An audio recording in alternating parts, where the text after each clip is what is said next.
Hariom, my dear viewers. This is Shiveshwar here.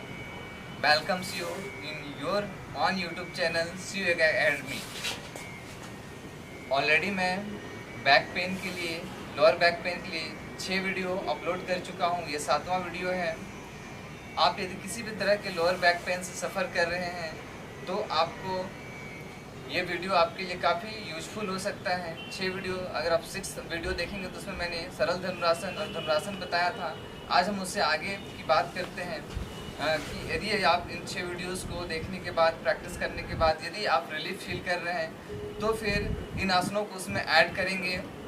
यदि आप किसी भी तरह की लोअर बैक पेन से, जैसे स्लिप डिस्क, साइटिका, या फिर डिस्क डिजनरेशन, या फिर डिफॉर्मेशन, या फिर अगर डिस्क के बीच गैप बढ़ रहा है उससे लंबर स्पॉन्डिलाइटिस, या फिर मसल स्टिफनेस के कारण, या फिर किसी अदर रीजन से आपको लोअर बैक पेन हो रहा है तो ये वीडियो आपके लिए बहुत ही यूजफुल हो सकता है।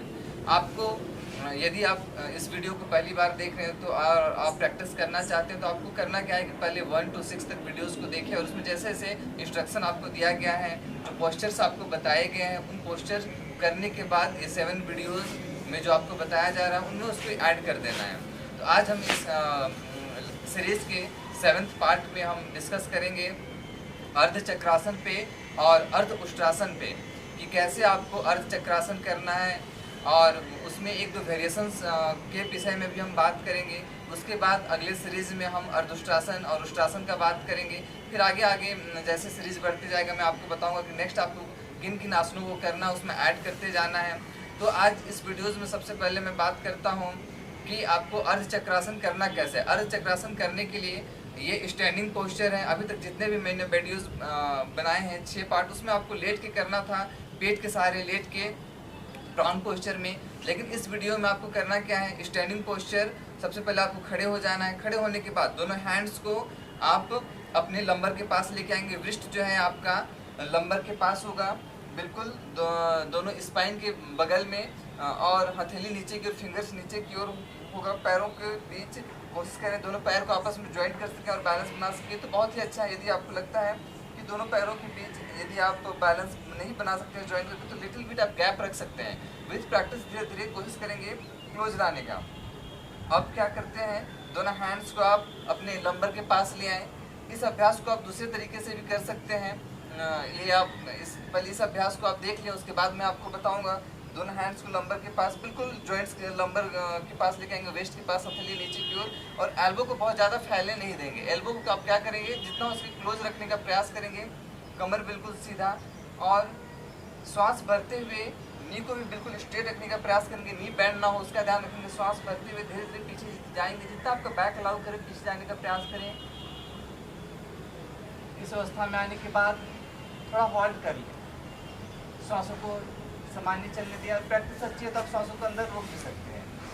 तो धीरे धीरे श्वासों को छोड़ते हुए सामान्य अवस्था में आ जाए। इस अभ्यास को आप 3 बार शुरुआत में करें, फिर धीरे धीरे अभ्यास को बढ़ाते हुए आप 3 से 5, 5 से 7 बढ़ा सकते हैं। इसे आप दूसरे तरीके से भी कर सकते हैं। हैंड्स को आप ऐसे ना रख के, हैंड्स को आप ऐसे भी रख सकते हैं। दोनों हैंड्स के बिग टोज को बिल्कुल स्पाइन की दोनों साइड लंबर के पास रखेंगे, और बाकी फिंगर्स को कमर में सामने की ओर रखेंगे। और फिर से सेम अभ्यास, श्वास भरते हुए इनहेल करते हुए बैक जाने का प्रयास करें।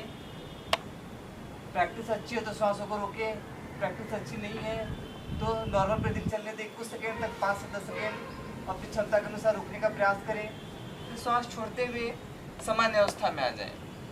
धीरे धीरे अभ्यास बढ़ाते हुए शुरुआत में 3 बार तक करें, फिर 3 से 5, 5 से 7, ऐसे आप अभ्यास के साथ बढ़ा सकते हैं। इनिशियली 3 टाइम्स से स्टार्ट करेंगे। फिर आपको क्या करना है, इसके वेरिएशंस कुछ हैं, इसे आप दूसरे तरीके से भी कर सकते हैं, बिना हैंड के सपोर्ट के भी। इनिशियली आप हैंड के सपोर्ट से करें।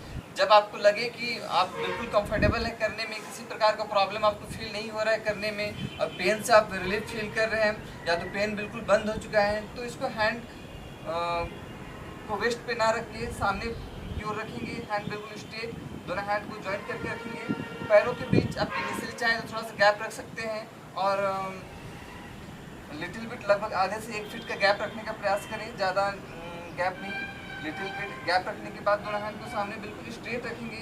श्वास भरते हुए अगेन विथ इनहेल दोनों हैंड को स्ट्रेच करते हुए बैक बेंड करने का प्रयास करेंगे। फिर श्वास छोड़ते हुए एक्सेल करते हुए सामने की ओर ले आएंगे। Again with inhale, with exhale सामने की ओर। इसे भी 3 टाइम्स स्टार्ट करते हुए धीरे धीरे विथ प्रैक्टिस आप बढ़ाते जाएंगे। यदि आप किसी भी प्रकार का पेन अगर फील करें तो फिर इस अभ्यास को ना करें, जो पहले अभ्यास बताया गया है वही करें। और यदि आप रिलीफ फील करते हैं, आपको कंफर्टेबल फील होता है पहले प्रैक्टिस को करने के बाद, तो दूसरा प्रैक्टिस को आप कर सकते हैं। और इस बात का ध्यान रखेंगे, यदि सपोज दैट किन्हीं को हाई बीपी का प्रॉब्लम हो तो इस अभ्यास को, दोनों अभ्यास को, यदि बीपी कंट्रोल नहीं है, बीपी हाई है तो नहीं करेंगे। यदि कंट्रोल है तो, और लेकिन हाई बीपी से आप सफ़र करते हैं लेकिन बीपी आपकी स्टेबलाइज है, कंट्रोल है, तो आप कर सकते हैं, लेकिन थोड़ा ध्यान रखते हुए सावधानीपूर्वक करेंगे। तो इस वीडियो में हम इतना ही रखते हैं। नेक्स्ट वीडियो में मैं आपको बताऊंगा कि इसके आगे आपको क्या करना है। नमो नारायण।